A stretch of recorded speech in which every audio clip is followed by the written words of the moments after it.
बिस्मिल्लाहिर्रहमानिर्रहीम। रमज़ान की दुआ। अल्लाहुम्मा बारिक लना फी रमज़ान। अल्लाहुम्मा अहिल्लहु अलैना बिल अम्नि वल ईमानि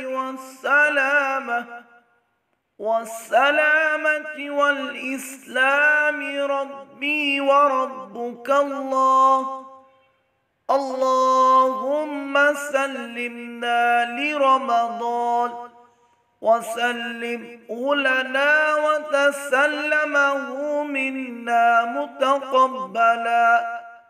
اللهم اجعله شهر عز للإسلام والمسلمين. اللهم اجعله شهرا للنصر والتمكين للإسلام والمسلمين في كل مكان يا رب العالمين.